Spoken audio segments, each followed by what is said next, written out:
Hello, it's Evelyn Brooks. If you're listening to this, you've found your way to Echoes of 1970, a place where forgotten voices get to speak again. Today I want to tell you about a fire. Not the kind you can see, not the kind you can put out with water, but the kind that burns inside a man when he realizes the people who were supposed to have his back left him to die. His name was Marcus Johnson. And on the night of February 9th, 1972, he had to make a choice that would haunt him for the rest of his life. Marcus Johnson was the first black firefighter in Station 7. They made sure he knew he didn't belong. But on the night of February 9th, 1972, when the warehouse exploded and his team ran, Marcus had to make an impossible choice: save himself or save the men who left him to die. Let me take you back to January 15th, 1972. That was Marcus's first day. Marcus Johnson stood in front of Station 7 at 6:47 a.m., his uniform pressed so sharp you could cut paper with the creases. His boots shined until they reflected the gray Philadelphia sky. His heart pounding so hard, he thought the guys inside could probably hear it through the brick walls. He'd dreamed of this moment since he was 8 years old. The day he watched firefighters pull his baby sister from their burning apartment building on Tasker Street. The flames had been so high that day, so hot, that Marcus remembered feeling the heat even from across the street, where the police had made everyone stand back. But those men, those heroes, they'd run straight into that inferno without hesitation. And they'd brought little Keisha out, wrapped in a wet blanket, coughing, but alive. Marcus decided right then, standing there in his worn-out sneakers and hand-me-down jacket, that's what he wanted to be. A man who ran toward the fire when everyone else ran away. A man who saved lives. A man who mattered. It took him 14 years to get here. High school, community college, EMT certification, physical training that left him sore for months, written exams, practical tests, interviews, and finally, the acceptance letter. Philadelphia Fire Department, Station 7. Report date, January 15th, 1972. But dreams don't prepare you for reality. When Marcus walked through those red doors, the room went silent. Not the comfortable silence of concentration. The heavy silence of judgment. 8 white men. 8 pairs of eyes. Not one smile. Not one nod. Not even a grunt of acknowledgement. Captain O'Malley, a thick-necked Irishman with a gray mustache stained yellow from decades of smoke and cigarettes, looked up from his coffee. His eyes swept over Marcus from head to toe, lingering on the name tag on his chest. "You Johnson?" "Yes, sir." "You're late." Marcus glanced at the clock on the wall. 6:48. His acceptance letter said to report at 7 a.m. He was 12 minutes early. "Your locker's in the back. Gear up. We got drills in 10. That was it. No handshake, no welcome, no "glad to have you on the team." Just cold, like Marcus had walked into a freezer instead of a firehouse. But wait, before we go further, you need to understand something. Station 7 wasn't just any firehouse. It was a family. Brothers. Men who'd die for each other. They'd sit together at dinner, telling the same old stories about the same old fires. They'd celebrate birthdays, anniversaries, retirements.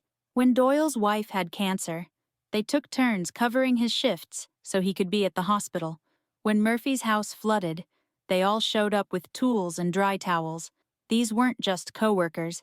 They were blood. And Marcus? He wasn't family. Not yet. Maybe not ever. The locker room smelled like sweat, old smoke, and industrial detergent. The kind of smell that gets into your pores and never really leaves. Marcus found his locker, number 12, second row from the bottom, and opened it with the key they'd given him during orientation. Inside, someone had taped a note. White paper, black marker, block letters. "Go back to where you came from." Marcus stared at it. His jaw tightened.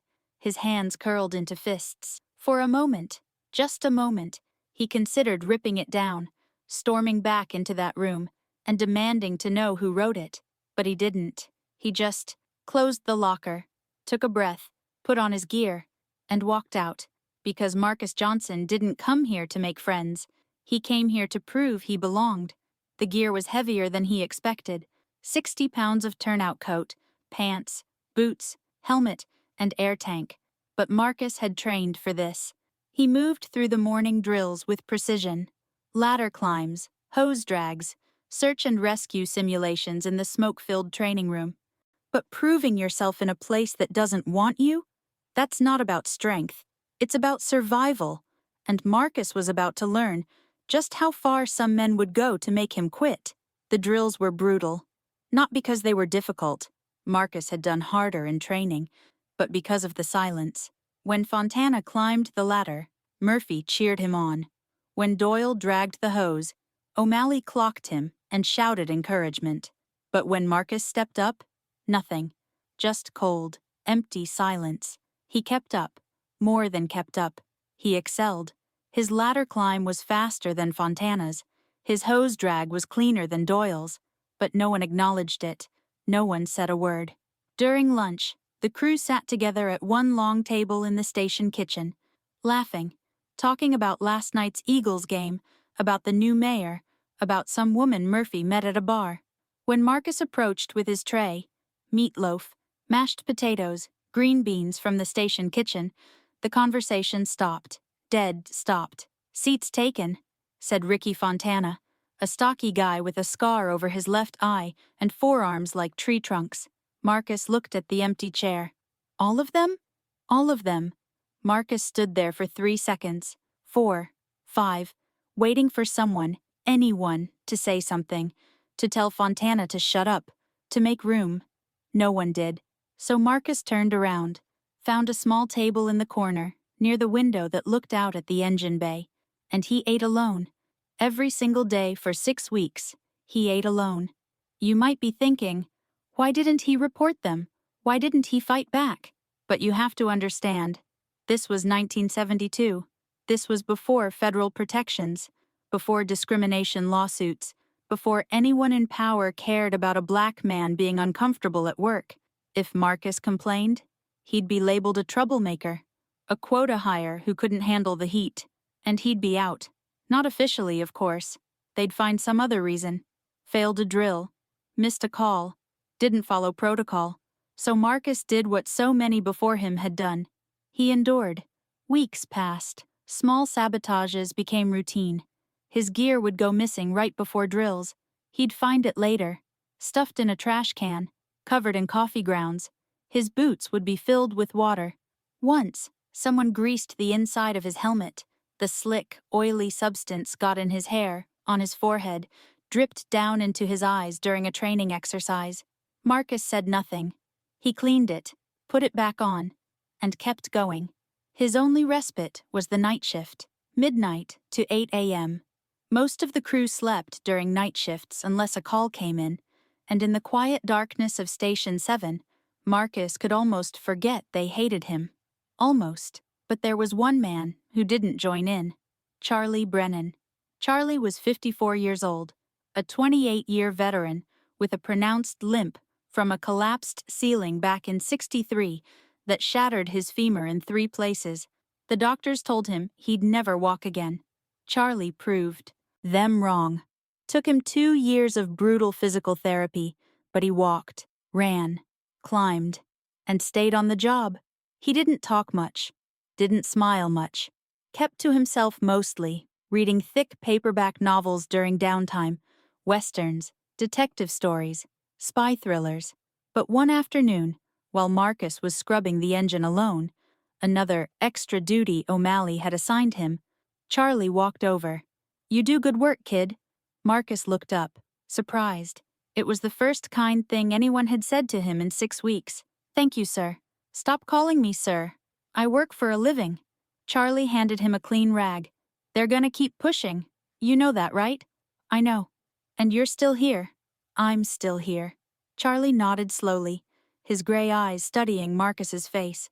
"My old man used to say, 'Don't let them wear you down.' Guess that applies here too." Marcus almost smiled. "Almost. Guess so." Charlie didn't say anything else, just stood there for a moment, hands in his pockets, watching Marcus work. Then he turned and walked away, his limp more pronounced in the late afternoon light. It wasn't much, but for Marcus, it was everything. Because for the first time since he'd walked through those doors, someone saw him. Not as a problem, not as a quota, not as an outsider, but as a firefighter. The days blurred together. Wake up, drive to the station, endure, train, endure, eat alone, endure, go home, sleep, repeat. Marcus's mother asked him how work was going. Fine, he lied. His sister Keisha, now 22, working as a nurse at Temple University Hospital, saw through it. They treating you bad? Marcus didn't answer. Marcus, I can handle it, Keisha. You shouldn't have to handle it. You should be respected. Respect is earned. You've already earned it. You passed every test. You're qualified. You deserve to be there. Marcus looked at his little sister, the girl he'd watched nearly die in a fire, the girl who inspired everything he'd become. And he wanted to believe her. He really did. That moment of kindness from Charlie, it would be the only thing Marcus held on to when everything fell apart. Because 2 weeks later, the call came in. February 9th, 1972, 9:34 p.m. Marcus was cleaning equipment in the apparatus bay when the alarm shrieked through Station 7 like a scream. Sharp, piercing, impossible to ignore. Structure fire. 1247 Kensington Avenue. Warehouse. Multiple reports of explosion. Possible people trapped. The transformation was instant. The crew moved like a machine. Perfectly synchronized. No wasted motion. Boots.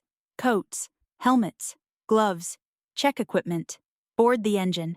Engine roaring to life. All noise and power and purpose. Marcus's heart raced. Not from fear, but from adrenaline. This was it. This was what he'd trained for. A real fire. A real chance to prove himself. Captain O'Malley barked orders as they sped through the dark Philadelphia streets, sirens wailing, red lights flashing against brick buildings and closed storefronts. Fontana, Doyle, primary search. Brennan, Murphy, ventilation, Johnson, you're on hose backup. Stay outside unless I call you in. Captain, Did I ask for your opinion, Johnson? No, sir. Then shut up and do your job. Stay outside. Always stay outside. In 6 weeks, Marcus had responded to 11 calls. Every single time, O'Malley ordered him to stay outside.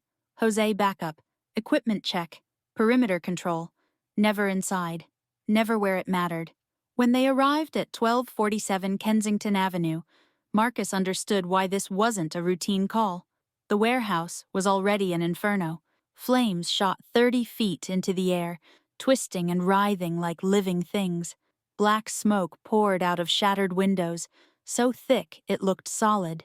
The heat was so intense, Marcus could feel it from 50 yards away, a physical pressure against his face, like standing too close to an open oven. Move, move, move, O'Malley shouted. The crew charged in. Fontana and Doyle disappeared through the main entrance. Brennan and Murphy headed for the roof access with their tools. O'Malley coordinated with the second engine company that had just arrived, and Marcus stood at engine 7, feeding the hose line, watching his team disappear into the smoke. He gripped the hose tight, feeling the water pressure thrumming through it like a living pulse. His eyes never left that entrance. He counted seconds, monitored the radio chatter, waited for orders, and then, the explosion. What you've heard so far is only the beginning, because what happened next would test everything Marcus believed about duty, honor, and the men he thought were his brothers. The explosion ripped through the east wall like a bomb going off. The shockwave hit Marcus like a physical blow, knocked him off his feet, sent him sprawling onto the wet pavement. His helmet flew off. His ears rang. For a moment, everything went silent. That strange, muffled silence that comes after a massive noise, like the world holding its breath. Then the debris started falling. Chunks of concrete the size of basketballs, twisted metal beams, glowing orange with heat, burning wood that shattered when it hit the ground. Glass, so much glass.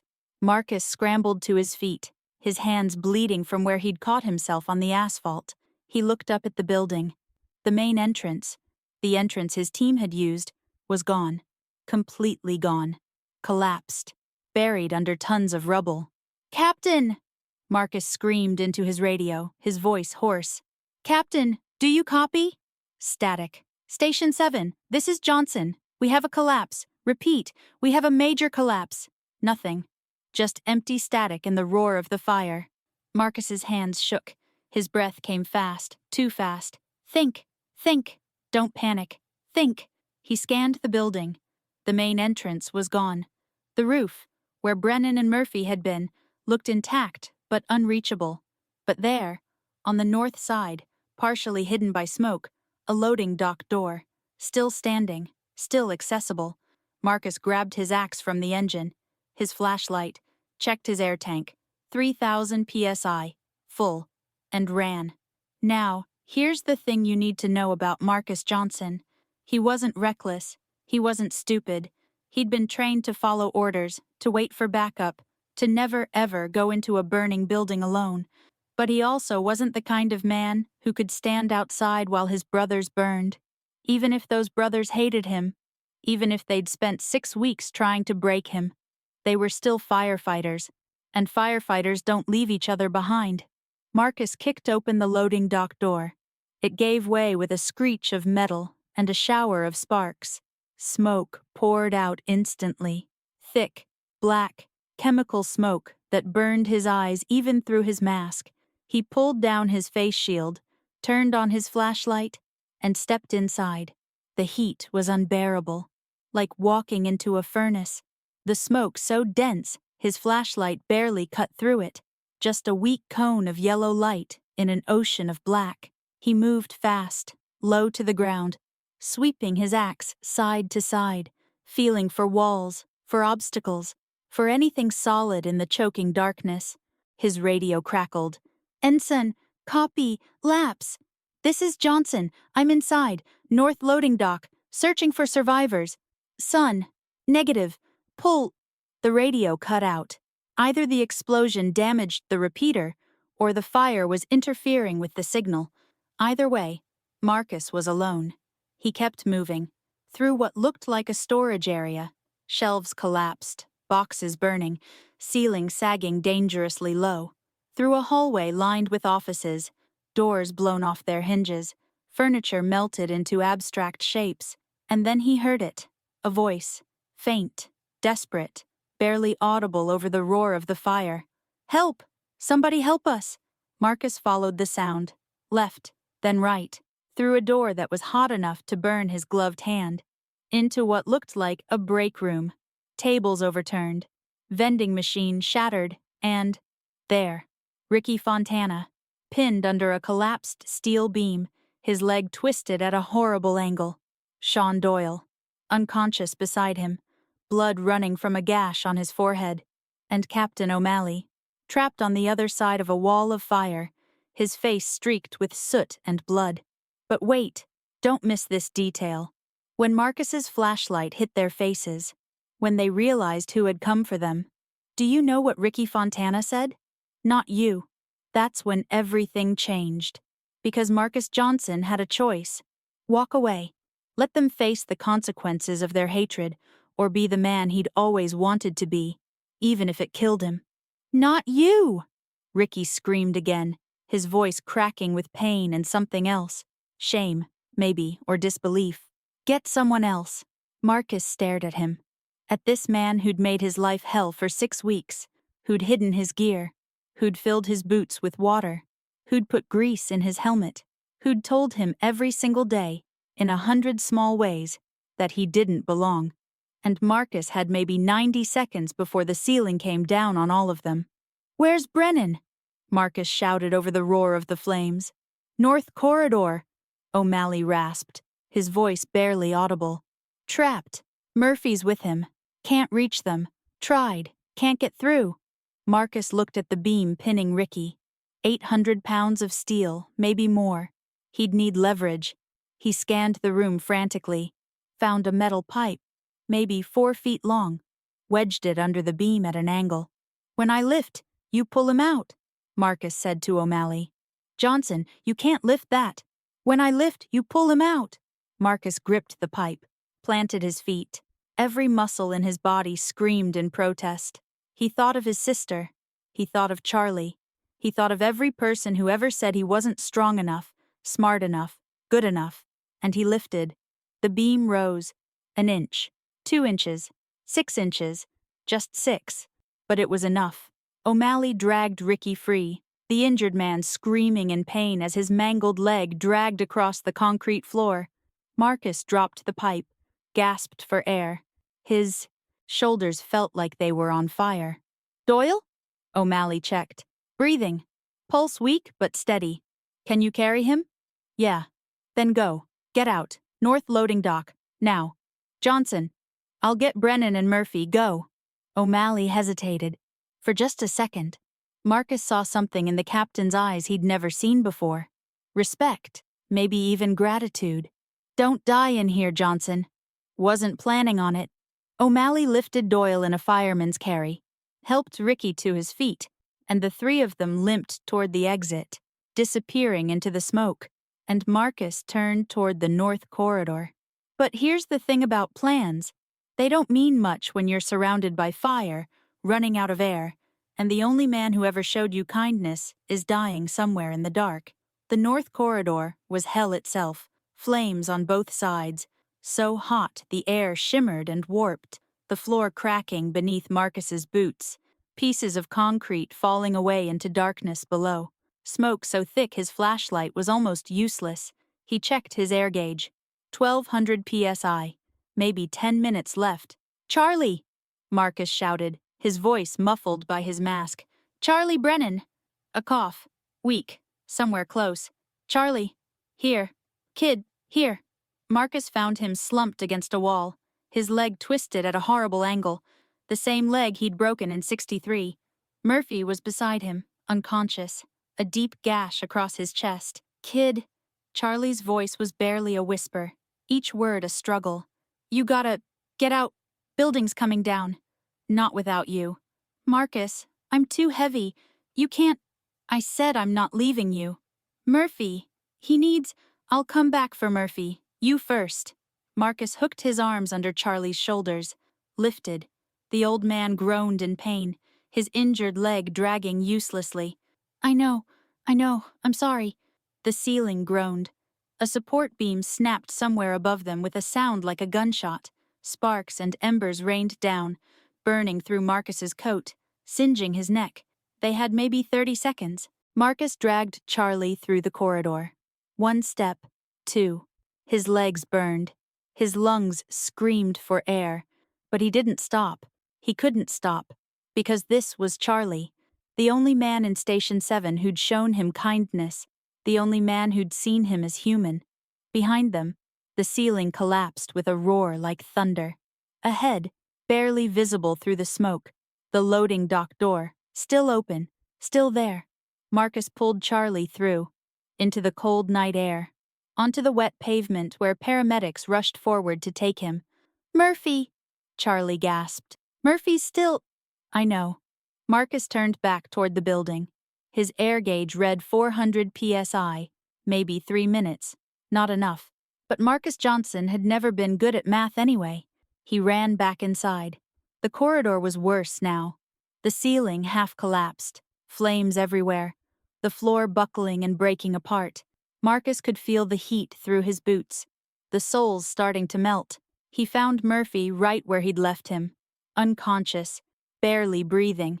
Marcus grabbed him in a fireman's carry, dead weight, 200 pounds of muscle and gear, and ran. His air alarm started screaming. Out of air. 30 seconds of emergency reserve. The floor gave way beneath his left foot. Marcus stumbled, nearly dropped Murphy, caught himself on a door frame that burned his hand even through his glove. 20 seconds. The loading dock door, so close now, just 20 feet. The ceiling groaned, started to collapse. 10 seconds. Marcus dove through the door as the building came down behind him, a wave of fire and debris chasing him into the night. He hit the pavement hard. Murphy rolled free. Paramedics swarmed. And Marcus lay there, his mask cracked, his air gone, breathing in cold Philadelphia air that tasted like smoke and blood and victory. When Marcus woke up, he was in an ambulance, oxygen mask on his face, EMT checking his vitals, and through the back window, he could see Station 7, his crew, standing together, watching him, and for the first time in 6 weeks, they were looking at him differently. But what Marcus didn't know yet was that this night would change everything, not just for him, but for every firefighter who came after him. Because heroism isn't just about saving lives, it's about proving that the content of a man's character matters more than the color of his skin. And Marcus Johnson? He proved it in the only way that mattered. He showed up, he fought, and he didn't let hate win. Marcus spent 3 days in the hospital. Smoke inhalation. His lungs damaged from breathing superheated air. Second-degree burns on his hands and neck where embers had found gaps in his gear. Exhaustion so complete, he slept for 16 hours straight. His mother came. His sister came. They sat by his bed, holding his hands, crying tears of relief and pride and fear. "You could have died," Keisha whispered. "Wouldn't be the first time I almost died," Marcus said, squeezing her hand. "Remember Tasker Street?" She laughed through her tears. "Don't joke about that." "Who's joking?" But on the 4th day, Captain O'Malley walked into his room. He didn't say anything at first, just stood there in his dress uniform, hat in his hands, looking uncomfortable and old and tired. Finally, "Fontana wants to see you." Marcus said nothing. He wanted me to tell you he's sorry. For everything. The note, the gear, all of it. He wanted to come himself, but he's still in surgery. They're trying to save his leg." Marcus looked out the window. "Is he? Is he what?" "Sorry." O'Malley nodded slowly. "Yeah, I think he is, really. And you?" The captain looked down at his hat, turning it slowly in his hands. "I was wrong about you, Johnson. Dead wrong. I thought, hell, I don't know what I thought. That you were some kind of affirmative action hire.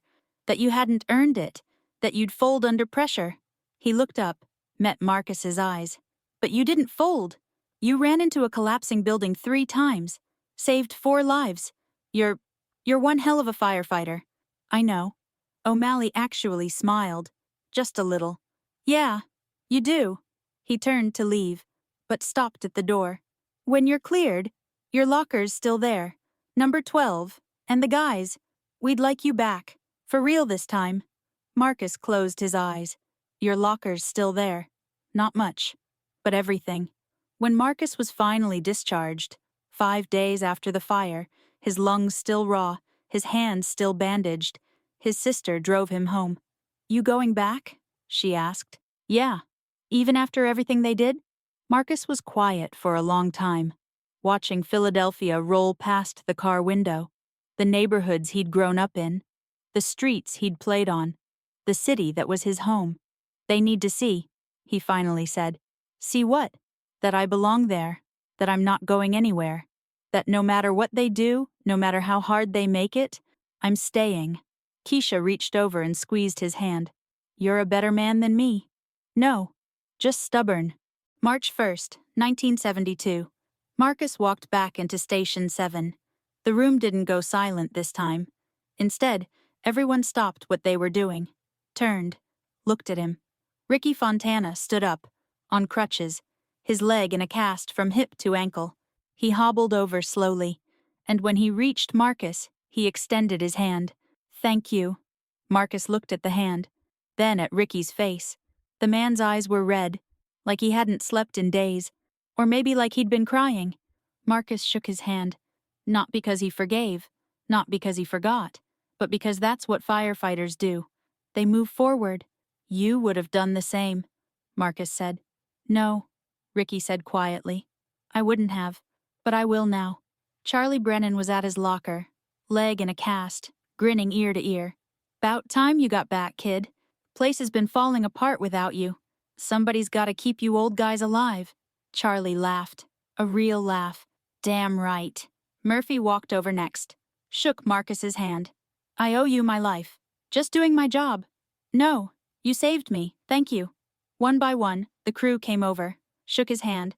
Some apologized, some just nodded, but they all acknowledged him, saw him, respected him. And when Marcus sat down for lunch that day, he didn't sit alone.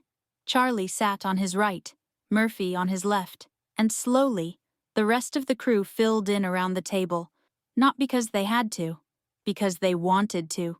And for the first time since January 15th, Marcus felt like he belonged. I found Marcus Johnson's file in 1989, 17 years after that fire.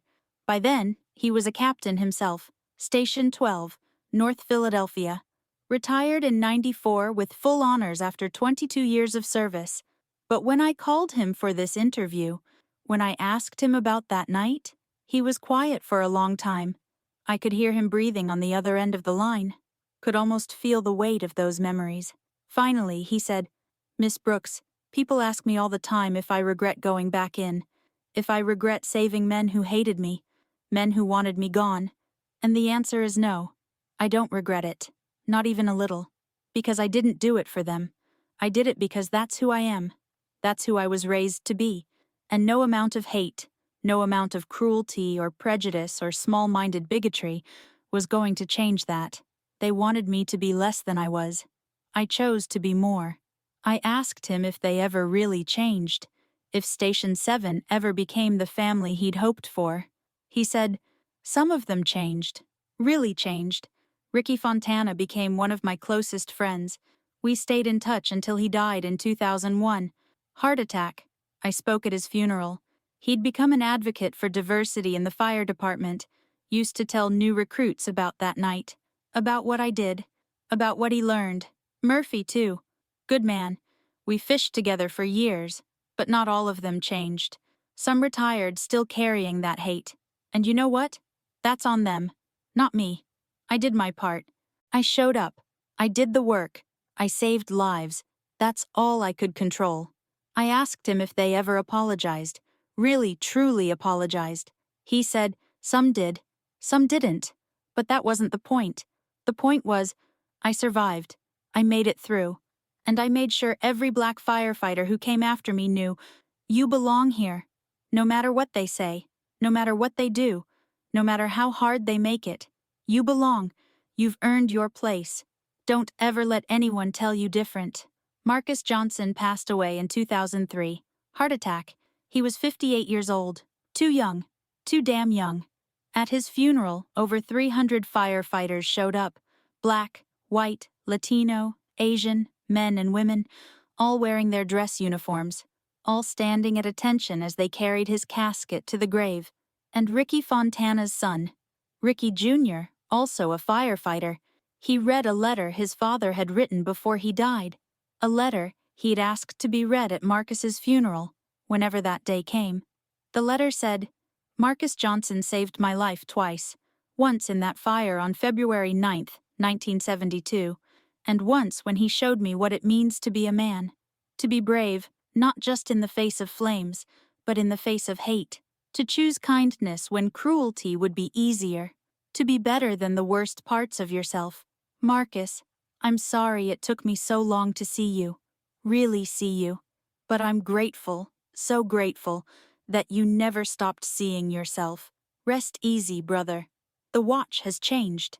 You know, I've told a lot of stories on this show, stories about love, about loss, about people who made impossible choices in impossible circumstances. But Marcus's story? It stays with me.